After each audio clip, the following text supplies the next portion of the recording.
Thomas Tuchel oversaw his first game in charge as Chelsea head coach last night. It was a 0-0 draw with Wolves. He's just been speaking to the media for the first time since he joined the club this week. Here he is.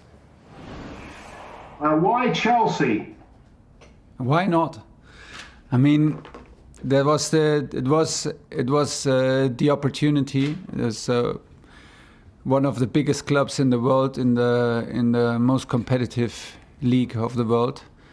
It was the moment, and it felt like we should absolutely not miss the chance to be part of the Chelsea family and to compete for titles with the best managers and the best teams.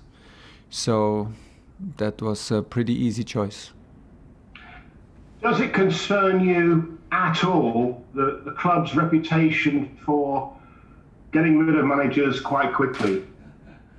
Yes and no, but on this level where I'm absolutely grateful that I can work on this level, it's like this.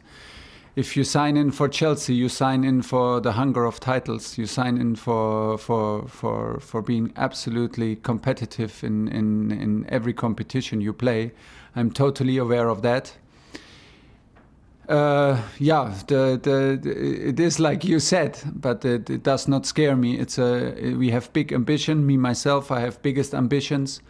I'm very excited about the mixture of the team. I'm very excited about the structure of the club, and the first days were amazing. And I'm absolutely aware that at some point everybody expects results, but honestly, I'm doing that of myself all the time.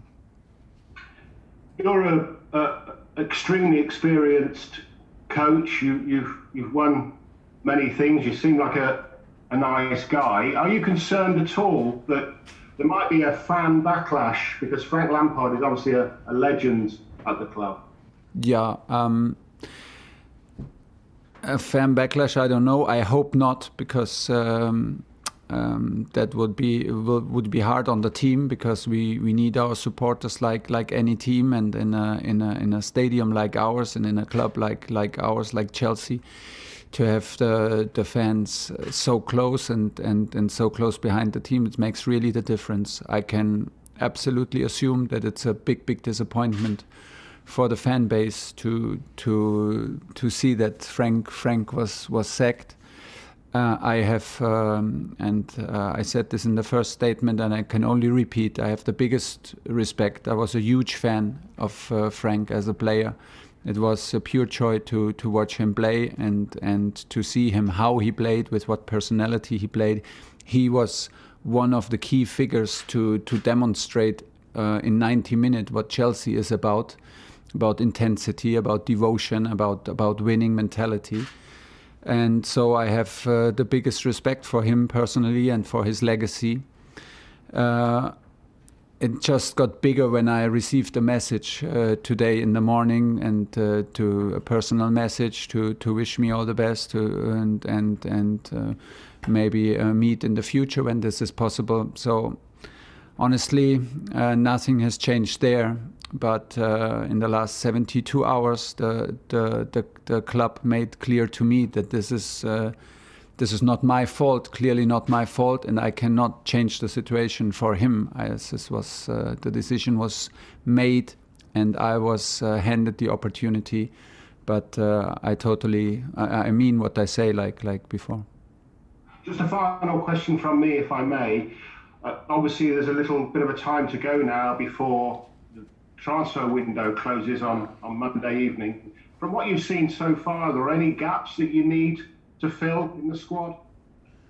No, and it's hard to judge for me right now, because we have now one game, 2 training sessions. I'm very happy with what I see so far, with both trainings and the game yesterday, the performance, the attitude, and the talent and potential.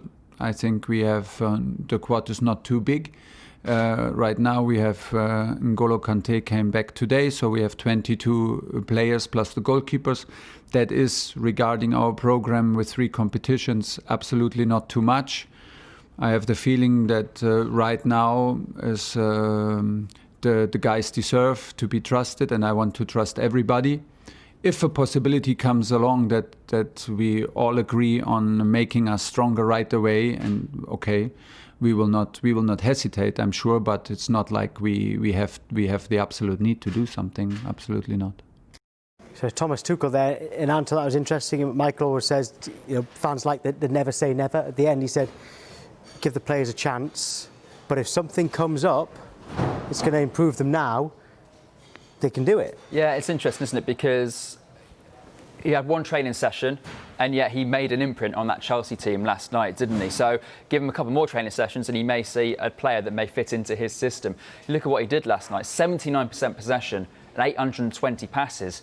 That's the most from any team on a managerial debut in the history of the Premier League. Chelsea's account have actually just tweeted that.